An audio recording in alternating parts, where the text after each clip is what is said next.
Las emociones básicas y universales, como habíamos visto anteriormente, son la alegría, el miedo, la tristeza, el asco y la ira. Si recuerdan, el hecho de que sea universal significa que todas las culturas en el mundo la tienen, inclusive algunas otras especies de mamíferos o de aves.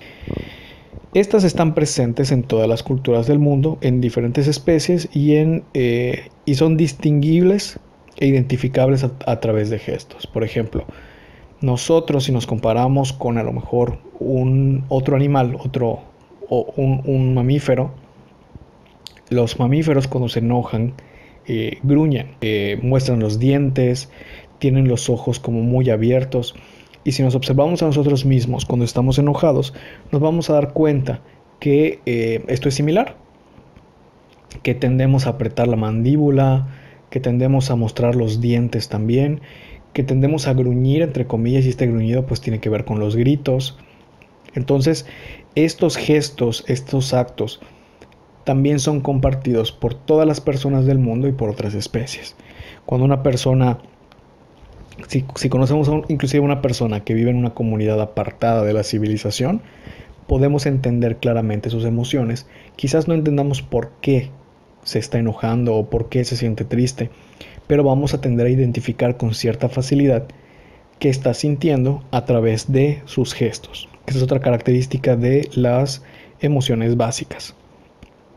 Y entre las emociones podemos distinguir dos grupos, las positivas y las negativas. Ojo, esta positividad y negatividad no tiene que ver con que sean buenas o malas, tiene que ver con el factor de sensación que ya habíamos visto anteriormente. Si recuerdan, pues una emoción puede ser agradable o desagradable, y el hecho de que sea agradable, pues se le va a considerar como una emoción positiva, mientras que cuando es desagradable, estresante, dolorosa, va a tender a considerarse como negativa. Pero eso no significa que la emoción no deba ser sentida. Una emoción se puede volver patológica cuando se vuelve desadaptativa, ya sea porque es muy intensa o es muy duradera. Esto ya se los había comentado previamente, pero esta también es una pregunta muy importante para el examen y es algo que tienen que poder responder e identificar. Los dos criterios básicos mínimos los tres criterios básicos mínimos para que una emoción se considere como una patología o como una enfermedad mental son tres. Desadaptativa, eso quiere decir que la emoción a la persona no le está sirviendo de absolutamente nada. Por ejemplo, cuando estamos en un trabajo o en equipo y sentimos mucho estrés, eso significa que el estrés debe llevarnos a buscar una forma de adaptarnos o a tomar la decisión de cambiarnos de equipo. Pero si, por ejemplo, yo siento estrés cuando estoy intentando descansar o cuando estoy en un lugar a salvo, sano y salvo, entonces significa que me está haciendo desadaptativo el estrés porque no lo necesito, no me está sirviendo para nada. El segundo criterio es la intensidad, que la intensidad de la emoción no corresponda con lo ocurrido. Si de repente, ¿qué será? Me tropiezo y reacciono soltando gritos y golpeando la pared y arrojando cosas, es una intensidad demasiado fuerte y no corresponde a lo que ocurrió. Y la duración. Si este enojo me dura un día completo, una semana completa y no puedo sentir nada agradable porque todo el tiempo estoy enojado, entonces comenzamos a pensar que hay un problema o una desadaptación importante.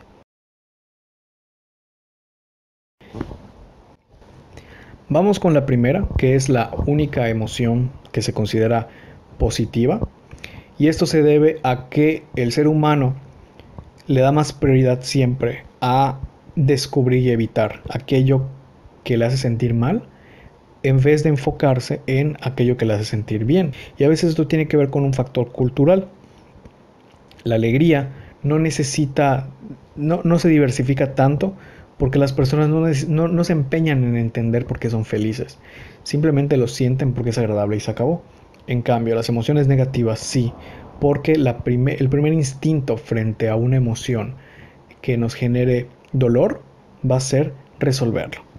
Entonces, por lo tanto, hasta ahora, la alegría y variantes de la alegría van a ser las únicas emociones que se les van a considerar como positivas.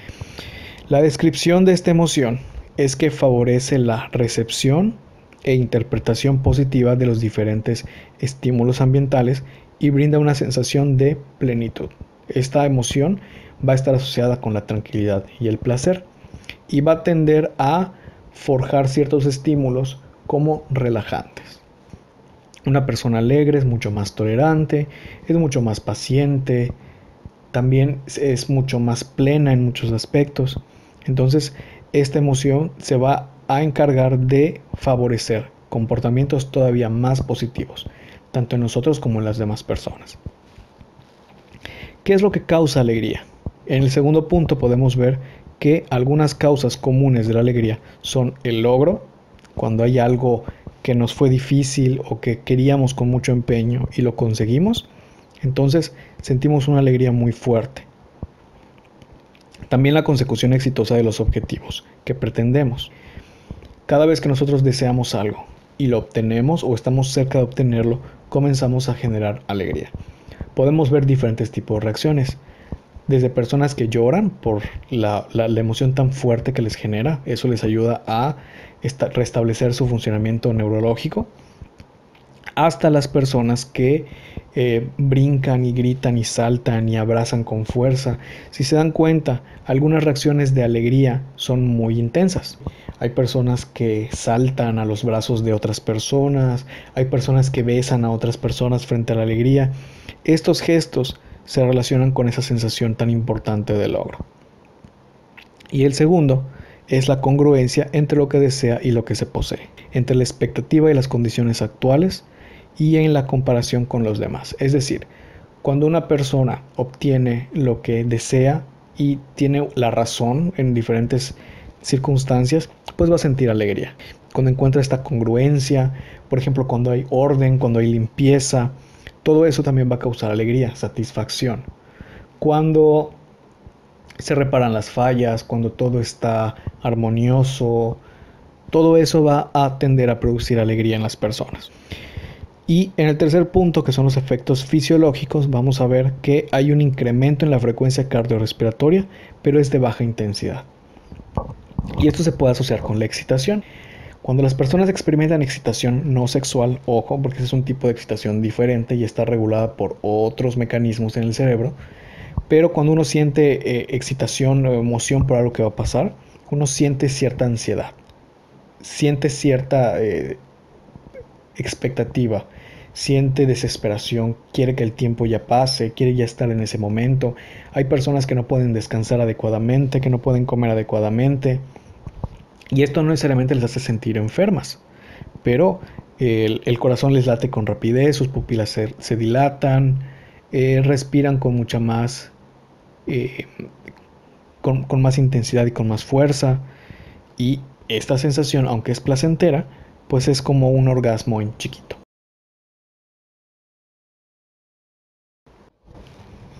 En cuanto a sus funciones, vamos a ver varias y muy diversas.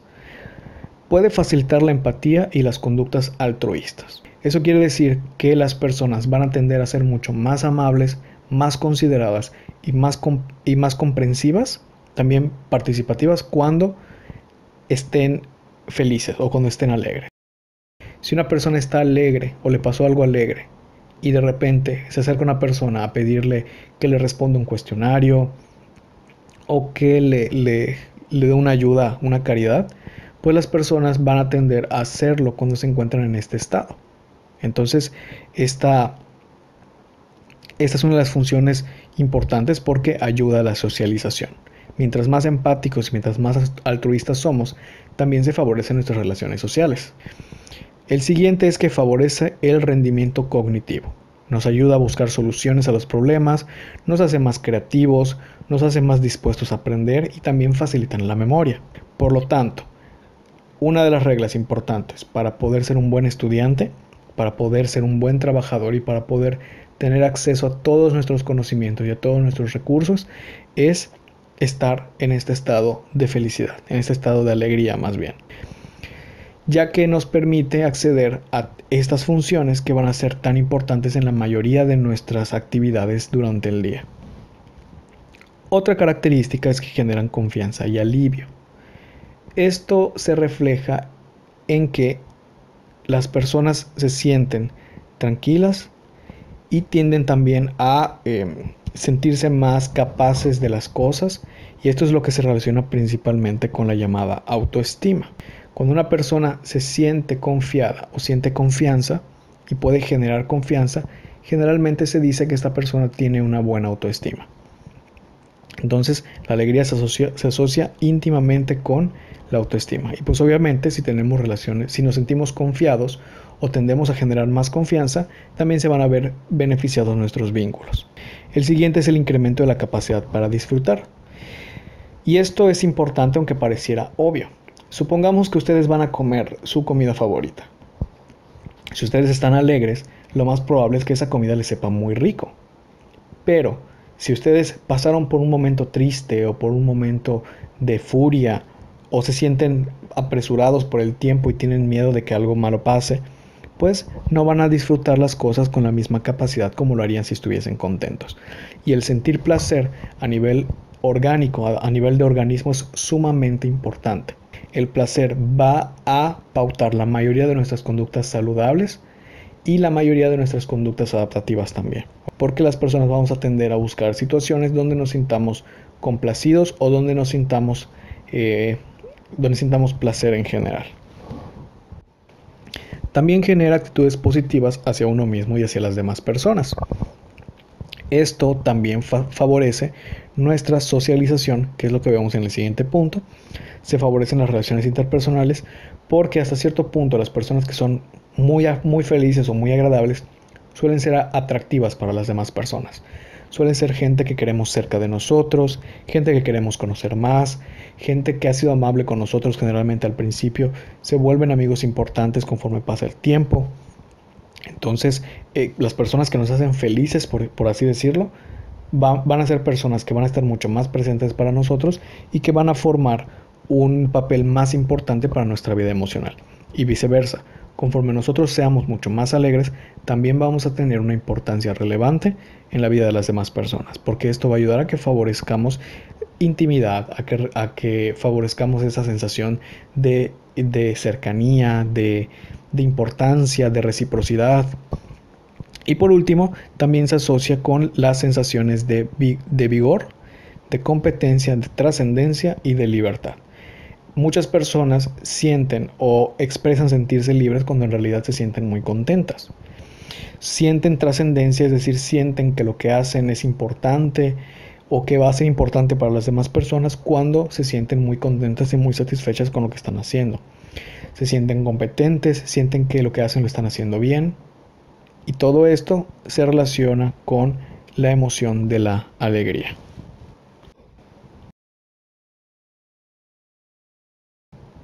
La siguiente emoción es el enojo. El enojo se puede describir como el componente emocional de la agresividad, la hostilidad y la violencia. No necesariamente significa que las personas van a ser violentas. La violencia tiene que ver con un daño. Pero las personas sienten enojo y se vuelven agresivas con frecuencia. Y agresión no siempre se relaciona con golpear o con ejecutar algún acto de violencia. A veces el silencio es agresivo. Cuando una persona no se siente cómoda y está de mal humor, porque se siente enojada, a veces lo que hace es guardar silencio o aislarse.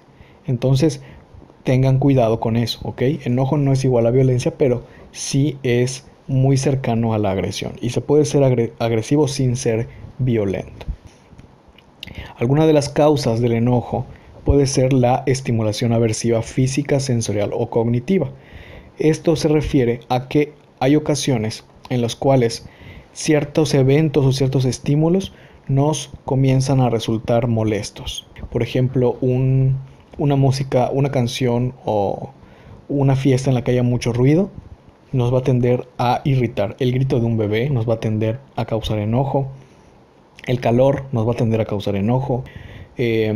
Un pensamiento recurrente que no sea agradable nos va a tender a enojar. Por ejemplo, las personas celosas, por eso suelen ser tan agresivas y en ocasiones llegar a ser violentas, porque este pensamiento constante de creer que su pareja los va a dejar o que les va a engañar con alguien, pues estimula el enojo y este pensamiento se vuelve recurrente y se vuelve obsesivo hasta cierto punto. También se asocia a la frustración. La mayoría de nuestros enojos provienen de frustraciones, y esta frustración la vamos a notar cuando se interrumpen conductas motivadas, es decir, cuando hay algo que queremos lograr o que queremos conseguir o que estamos disfrutando y que no nos dejan. Por ejemplo, cuando están jugando un videojuego o están con su pareja y de repente les interrumpen o les llaman o les piden que hagan algo. Esto suele generar enojo. ¿Okay? La interrupción del placer, la interrupción de las conductas de las cosas que nos gustan, nos va a tender a generar enojo. Al mismo tiempo que las situaciones que consideremos o evaluemos como injustas. La injusticia es algo muy relativo, lo sabemos bien. Hay justicia por equidad, justicia por paridad, justicia por igualdad. Hay diferentes conceptos de justicia y eso va a depender de la cultura.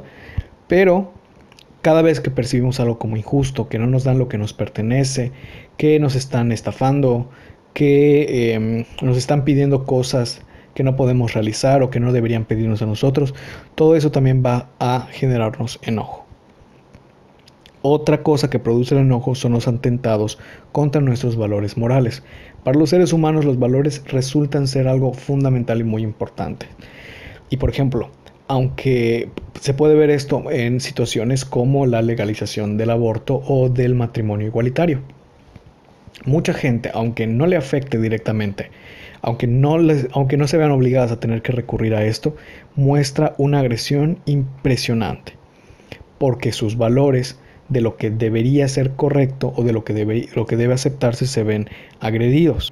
Aunque no se les quiera agredir directamente, aunque no se les impida, aunque no se les rechace, aunque no se les juzgue, las personas suelen mostrar enojo cada vez que perciben que hay algún pensamiento o acción que atenta o que va en contra de sus propios valores. Y esto crea la mayoría de los pleitos que son irreconciliables. Mucha gente se separa o se pelea con otras personas o con otros vínculos solo porque tienen valores diferentes. Entonces esto es un punto importante. El otro, como también ya habíamos comentado, pues es la interrupción abrupta del placer y los reforzadores. O sea, con esto se refiere a que si cada vez que yo, por ejemplo, saco un 10, me compran un regalo, si de repente yo llego a sacar un 10 y no me compran un regalo, eso me va a tender a producir un enojo muy fuerte. A eso nos referimos con la interrupción abrupta del placer y de los reforzadores. Y otra causa de enojo va a ser la inmovilidad, la restricción física o psicológica. Si a una persona la encierras, la amarras, la restringes, le prohíbes, todo esto va a tender a generarle enojo. Y por ese motivo los adolescentes suelen tener muchas tendencias a enojarse, porque las limitaciones parentales van a producirles esta sensación como de restricción psicológica, y esto va a estimular que se enojen más. Por lo tanto, la restricción más fuerte, o mientras más fuerte sea la restricción, va a tender a producir reacciones emocionales todavía más intensas. Entonces, esto es algo importante para saber cómo se genera el enojo y de dónde viene. En cuanto a las reacciones fisiológicas o los efectos fisiológicos, podemos ver que hay una elevada actividad neuronal y muscular. Esto quiere decir que la persona cuando se enoja tiene muchos pensamientos que van a tender a ser coherentes con el enojo que tiene. Va a tender a buscar más motivos por los cuales enojarse, o va a tender a pensar de forma más intensa sobre aquello que le enoja. Y muscularmente también vamos a poder notar una actividad elevada en forma de tensión. Las zonas normales de tensión son el ceño, ¿okay? o la zona de la frente, donde la tensión va a revelar pues esta fase de enojo. También lo podemos ver en la mandíbula. Apretamos mucho la mandíbula cuando estamos enojados. Los puños y los pies también son zonas que se contraen. Las piernas, los brazos, la zona del cuello, la zona de la espalda. Estas zonas van a reaccionar de forma intensa, muscularmente hablando, por causa del enojo. Y otro punto importante es la reactividad cardiovascular intensa. Eso quiere decir que el corazón y la respiración van a alterarse y van a aumentar. Muchas personas o muchos profesionales relacionan los trastornos cardiovasculares con el enojo. Es decir, que las personas que suelen ser más enojonas o que tienen enojos muchísimo más intensos suelen suelen tender a tener enfermedades relacionadas o desgaste cardiovascular. En cuanto a las funciones del enojo, pues están las siguientes. La primera es la focalización de la atención en los obstáculos que impiden el logro de nuestros objetivos y genera frustración. Es decir, que cuando una persona se enoje va a tender a concentrarse en exceso en lo que no pudo lograr y en qué hacer para lograrlo. Por lo tanto, se relaciona mucho con factores positivos como puede ser la persistencia y la perseverancia. Cuando una persona se enoja, si bien es cierto que la sensación no es agradable, nos ayuda a enfocarnos en el objetivo y en no desistir. Otro es la incapacidad o dificultad para la ejecución eficaz de procesos cognitivos. Si bien nos ayuda a focalizar la atención en un objetivo en particular, eso significa que los demás objetivos no van a ser considerados. Puede ser que mi objetivo sea pasar un examen difícil, pero voy a tender a descuidar otras cosas o voy a tender a no poder evitar concentrarme en otros aspectos. A lo mejor voy a ser descuidado de mi higiene, o voy a ser descuidado de mi cuidado personal, o voy a ser descuidado de ciertos compromisos, porque el enojo va a hacer que yo no pueda pensar en nada más y que yo no pueda actuar en nada más que no se asocie a aquello que quiero conseguir o que me cuesta trabajo conseguir. También nos da la sensación de energía e impulsividad, una necesidad de actuar de forma intensa e inmediata, tanto física como verbalmente. Y eso es a lo cual le podemos llamar agresión. Hay tanta energía acumulada en el cuerpo por cuestiones neuroquímicas y por cuestiones hormonales que la persona va a tender a descargar esto a través de actos impulsivos, no necesariamente asociados a la violencia. Repito, enojo y violencia no van de la mano. Es cierto que el enojo puede producir violencia, pero no necesariamente tiene que terminar en ella. Pero cuando las personas están enojadas, tienden a actuar con más fuerza, sus movimientos inclusive los pueden notar, son mucho más intensos, más determinantes, y sus palabras son más duras, son más fuertes en tono y en significado. El enojo también es un movilizador de energía, moviliza energía para las reacciones de autodefensa y ataque, nos preparan para poder luchar, nos preparan para enfrentar situaciones difíciles, nos preparan para atacar. Entre sus funciones, esta es una de las más conocidas. Cuando las personas se sienten enojadas, suelen estar más dispuestas a actuar para defenderse, a discutir, a pelear, a golpear, a reaccionar negativamente. Entonces, esta función es, digamos, como la más típica o la más conocida. Si bien la ira no siempre concluye en agresión, como se había dicho, sirve para inhibir las reacciones indeseables de otros sujetos o evitar una situación de confrontación. Esto se refiere a que las personas van a tender también a inhibir su ira, de ser necesario, para evitar tener que pelearse o tener que aumentar su propia ira o incluso para producir la ira de alguien más. Entonces, esto es a lo cual le llamamos el control de la ira y es algo muy difícil en muchas personas. Para otras no tanto, pero hay un número considerable de personas que sí tienen problemas importantes con la ira, porque son súper impulsivas cuando algo les molesta. Entonces es como si fueran de 0 a 100 en un instante. Y para estas personas es conveniente identificar sus grados de enojo, que activa cada grado de enojo y que ayuda a solucionar cada grado de enojo. Vamos a hablar ahorita de la tercera emoción, que es la emoción del miedo. Al miedo lo vamos a conocer como aquella reacción emocional que se produce ante un peligro, ya sea real o imaginario. Esto se relaciona con peligros físicos, con peligros emocionales. Por ejemplo, si una persona siente que su pareja lo va a dejar, va a interpretar peligro y lo que va a sentir es miedo. Si una persona está cerca de un cocodrilo, va a sentir peligro y va a sentir temor. La diferencia entre estos dos es que el miedo a que les dejen a lo mejor solo es una ilusión, a lo mejor solo es una interpretación errónea de algo que ocurrió. Pero un cocodrilo, algo que puede dañarnos y que puede lastimarnos, se toma como un peligro real. Entonces, el miedo va a ser la emoción que nos va a ayudar a reaccionar y adaptarnos al peligro para sobrevivir.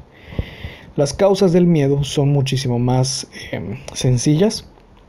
Pueden ser situaciones potencialmente peligrosas, Puede ser, por ejemplo, que este cocodrilo ni siquiera me haya visto, pero potencialmente puede ser un riesgo. Potencialmente puede voltearse y puede atacarme. Potencialmente puedo morir. También lo sentimos ante situaciones novedosas y misteriosas. Entrar en la oscuridad es uno de los eventos más conocidos que generan miedo e incertidumbre. La idea de la muerte, una etapa nueva, mudarse a una ciudad nueva. Para muchas personas esto puede generar tanta novedad o tanto misterio que genere miedo. También reaccionamos instintivamente al miedo a través del abismo, la altura y la profundidad. Cuando vemos zonas tenebrosas, zonas cavernosas, zonas profundas, oscuras, también se activa nuestra percepción del miedo.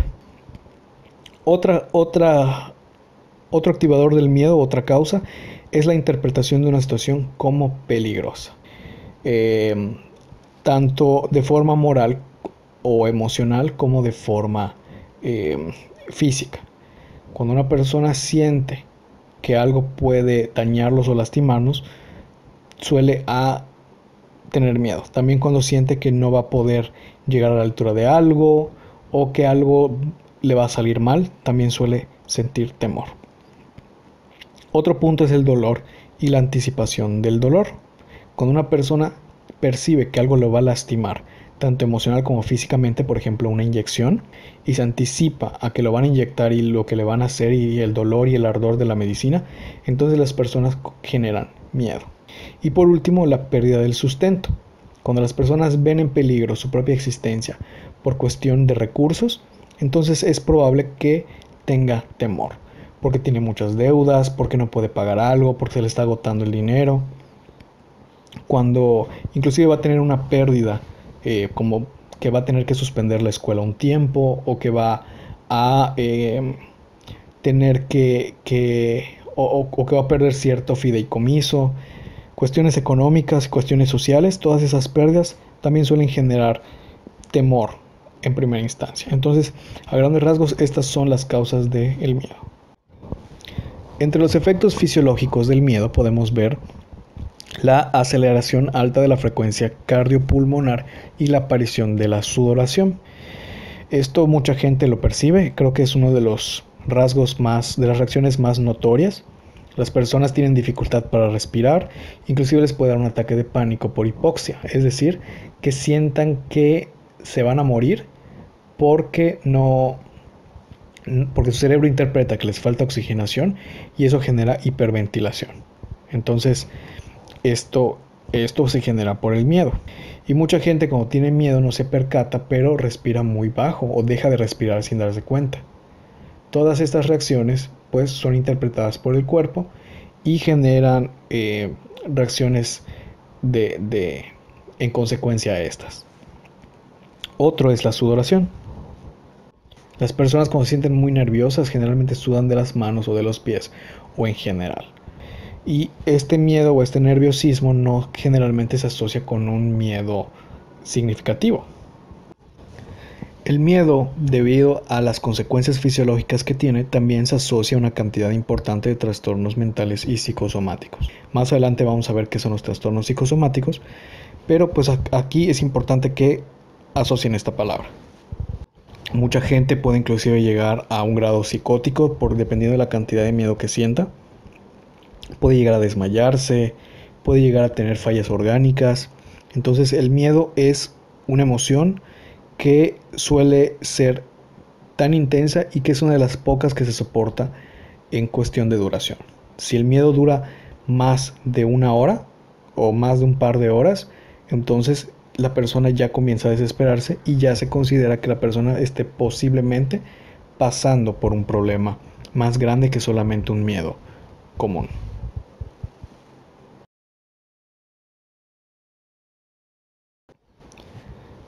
Entre las funciones del miedo vamos a encontrar las siguientes. Primero, nos ayuda a valorar las amenazas. Si algo nos produce miedo es porque nos puede dañar. Hay personas que nos generan temor, porque son muy agresivas o porque nos generan desconfianza. Entonces el miedo nos va a ayudar a elegir una forma de defendernos, a partir de esta valoración de la amenaza. No siempre es objetiva, eso sí, por eso tenemos la fortuna de ser personas pensantes.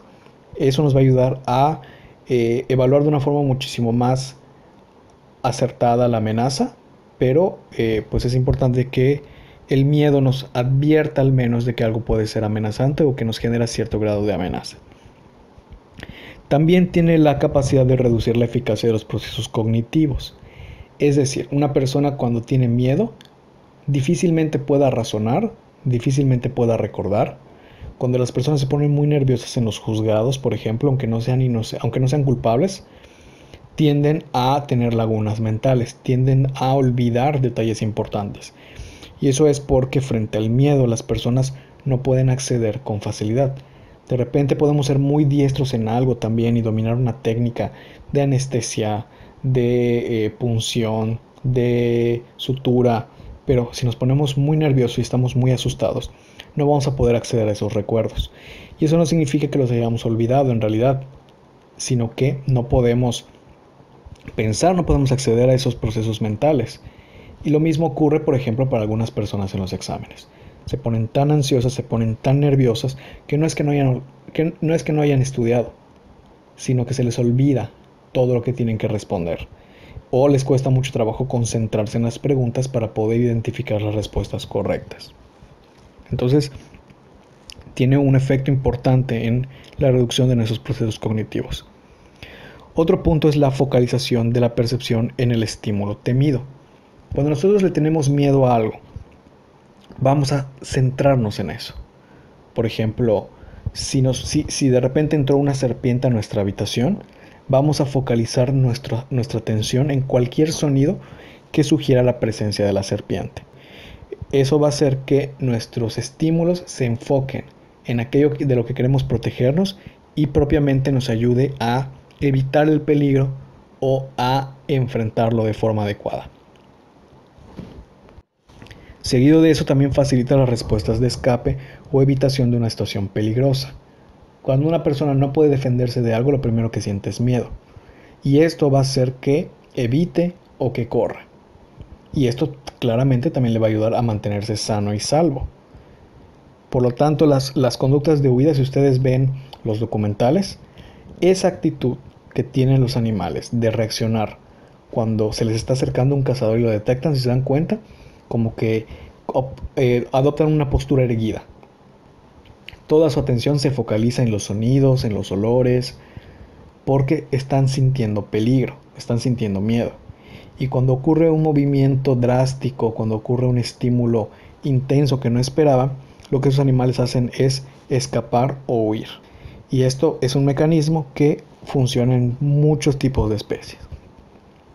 Todo esto también facilita que el organismo reaccione con rapidez. Como nuestros estímulos están a todo lo que dan, es más fácil que tendamos a tener comportamientos reflejos. Hay personas, por ejemplo, que cuando las asustas te golpean o te empujan o te gritan. Y todos estos movimientos reflejos o estas reacciones orgánicas, pues se ven estimuladas por la sensación del miedo. Y el miedo también moviliza una cantidad importante de energía. Muy probablemente las personas que sienten miedo es porque están frente a un peligro. Al menos filogenéticamente hablando, nuestros ancestros tenían miedo ante peligros diferentes a los que sentimos ahora. Y esto hacía que tengamos respuestas intensas que nos permitan reaccionar y salvaguardarnos. Si la reacción es excesiva o demasiado intensa, dependiendo del temor que tengamos, pues la eficacia va a disminuir.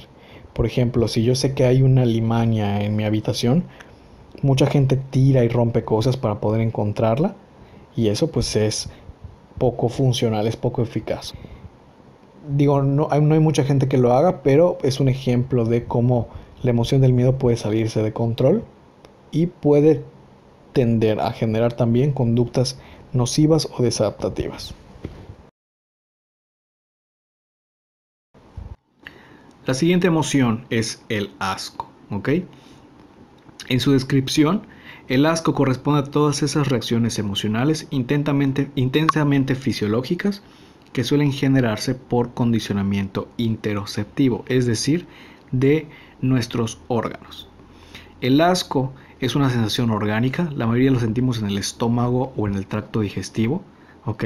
Sentimos cómo se bloquea nuestro apetito, cómo tenemos ganas de regurgitar o de vomitar. Y el asco, pues esencialmente es una emoción que podemos notar. Hay cosas que nos generan asco que no necesariamente tienen que ser físicas. Por ejemplo, si vemos un hongo o vemos un cuerpo en putrefacción, lo más probable es que reaccionemos con asco.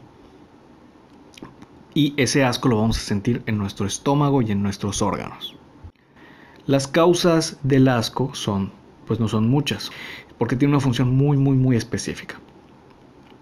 Primero que nada, ante estímulos desagradables, potencialmente peligrosos o molestos. Cosas que huelen feo, cosas que saben feo, cosas que en cuestión de olfato y gusto nos dan una sensación de putrefacción, de desagrado, de repulsión. Y esos estímulos condicionados, y hay estímulos que son condicionados aversivamente, mayormente enfocados en el olfato y el gusto. Por ejemplo, hay cosas que nunca hemos probado en la vida, pero que vemos y nos dan asco. Por ejemplo, una rata asada o comer bichos. Y probablemente ustedes están escuchando esto y también sienten asco. Sienten como ya de entrada un rechazo.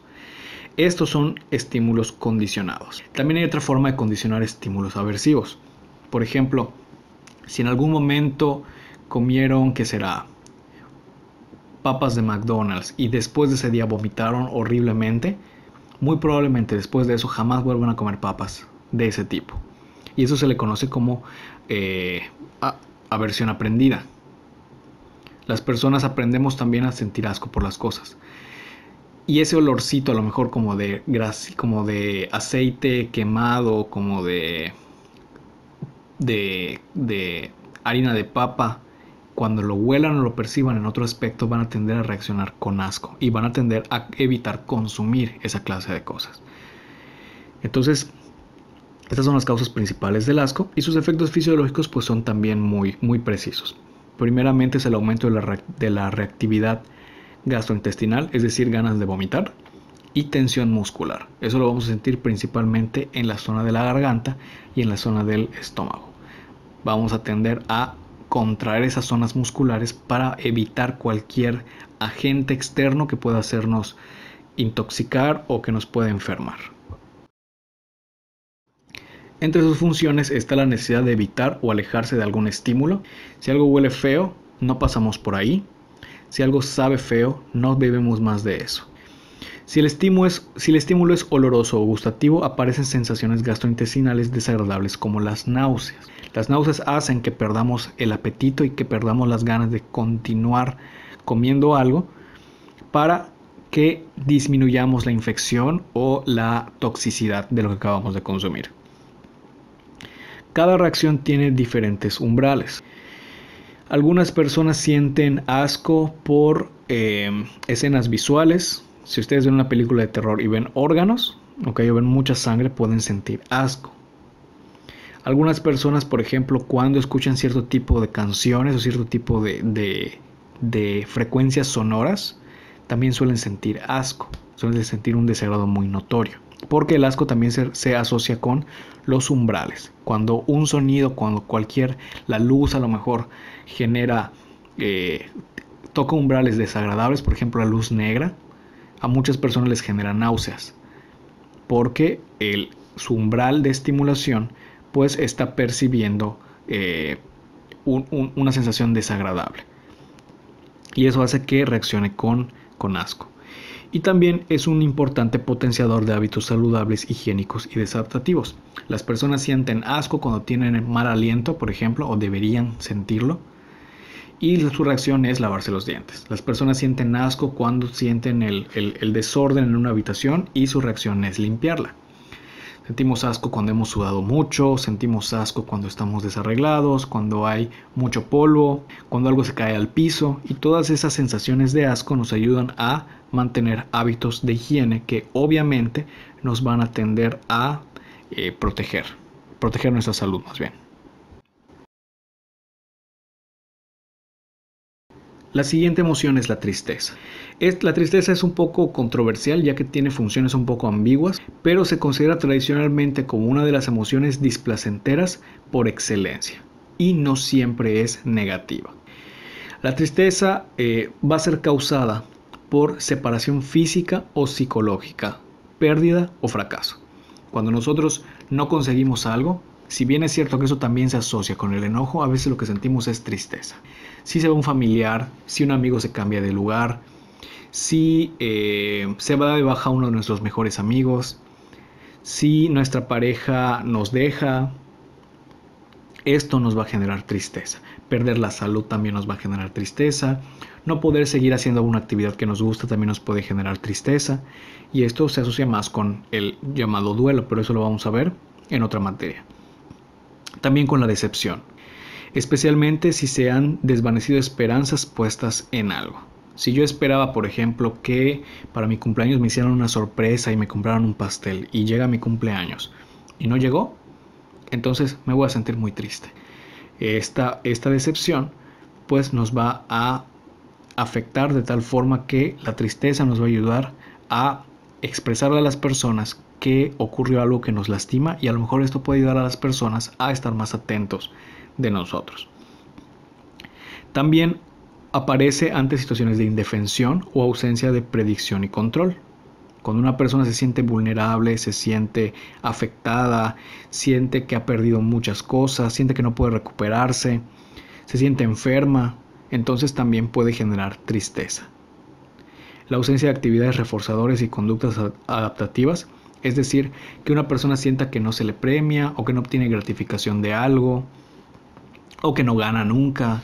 Todas estas cosas también se asocian con la tristeza. Y otra cosa que causa tristeza es el dolor crónico. Las personas que sienten un malestar continuamente también sienten una clase de agotamiento emocional y esto les genera tristeza. Entre sus efectos fisiológicos vamos a ver que hay una actividad neurológica elevada y sostenida. Esto se refiere a que la persona va a estar tendiendo a pensar demasiado. Las personas que se sienten tristes muchas veces se quedan absortas en sus pensamientos, le dan vueltas una y otra vez porque pues se activa neurológicamente ciertas partes del cerebro. También ocurre un ligero aumento de la frecuencia cardíaca, de la presión sanguínea y la resistencia eléctrica de la piel.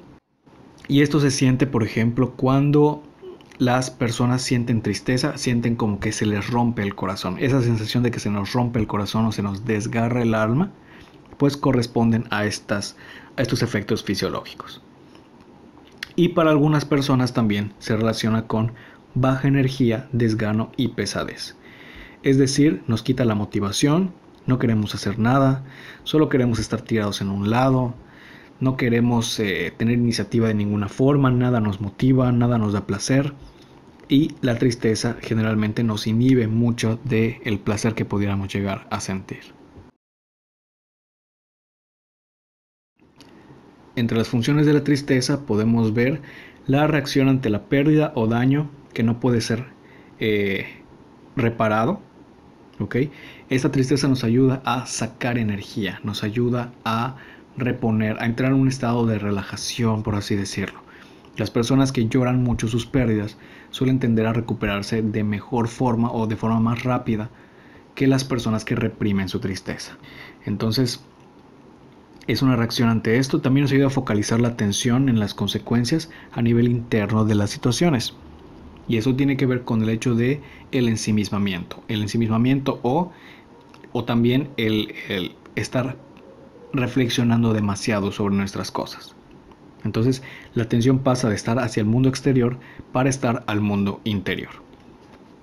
Puede inducir a procesos cognitivos característicos de la depresión, como la llamada tríada cognitiva, que se refiere a pensar negativamente, nos hace enfocarnos más en información negativa. Y esa información negativa nos hace todavía deprimirnos aún más.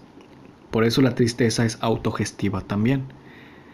Y a las personas les cuesta mucho trabajo a veces salir de su tristeza, o mucho trabajo manejar su tristeza, porque son estas personas que sienten que se hunden y que entran como a una bola de nieve que va creciendo constantemente y cuando se dan cuenta se convierte en depresión.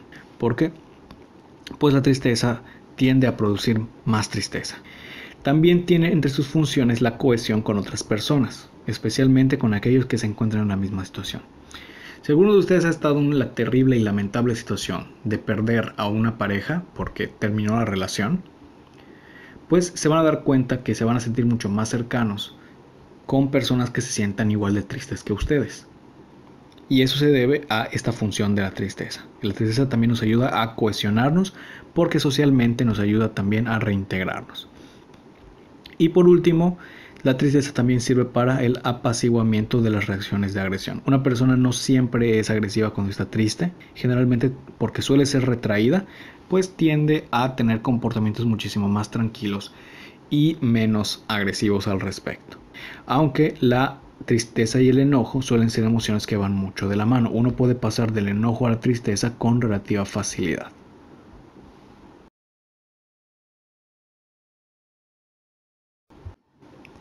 Vamos a hablar de la última de nuestras emociones básicas, que es la sorpresa. Esta sorpresa es una reacción emocional neutral, es decir, que no se considera positiva o negativa per se, que se produce de forma inmediata ante una situación novedosa o extraña, y que se desvanece con rapidez, dejando paso a las emociones congruentes con dicha estimulación.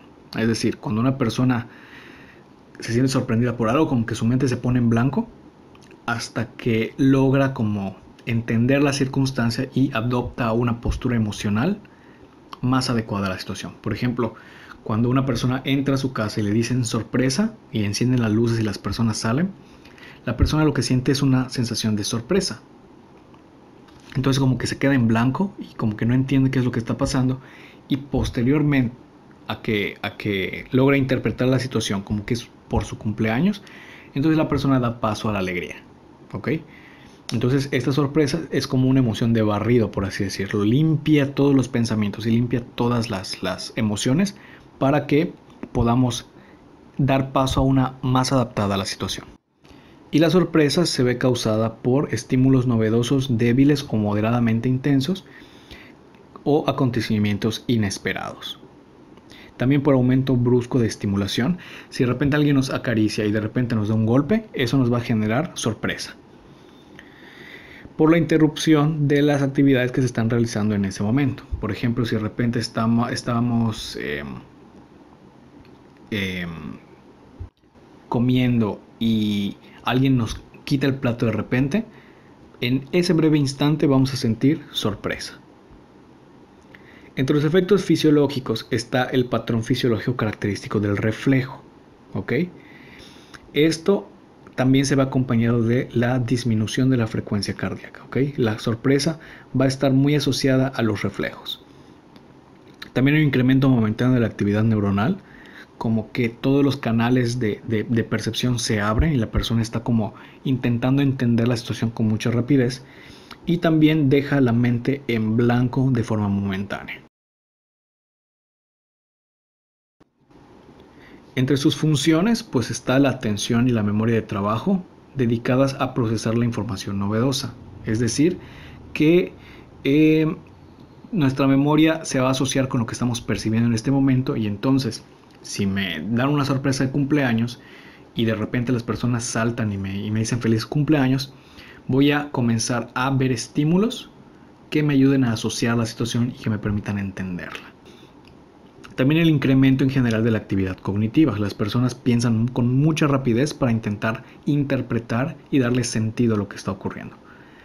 Eliminan la actividad residual del sistema nervioso central, que puede interferir con la reacción apropiada ante las nuevas exigencias de la situación. Por eso se le conoce como una emoción de barrido. Porque si antes de mi sorpresa yo estaba enojado, de repente me gritan sorpresa y como que el enojo se me va. Y después de que se me va el enojo, entonces me pongo feliz, porque estoy recibiendo una sorpresa. No quiere decir que el motivo de mi enojo se haya disuelto, solo que la sorpresa vino, interrumpió mis pensamientos, interrumpió mi emoción, las limpió, y entonces me dio pie a que yo pudiera sentir una emoción nueva. Y también se asocia con conductas de exploración o interés ante situaciones novedosas. ¿Ok? Entonces esto nos permite ser curiosos, motiva la curiosidad, y muchas veces muchas personas no logran estar satisfechas hasta que no terminan de entender la situación. Sin embargo, la sorpresa es algo que aparece con mucha rapidez y que no suele durar demasiado tiempo. ¿Okay? La sorpresa es como ese instante hasta que la mente ya logra interpretar la situación y elegir una segunda emoción que pueda ser adaptativa ante lo que está aconteciendo.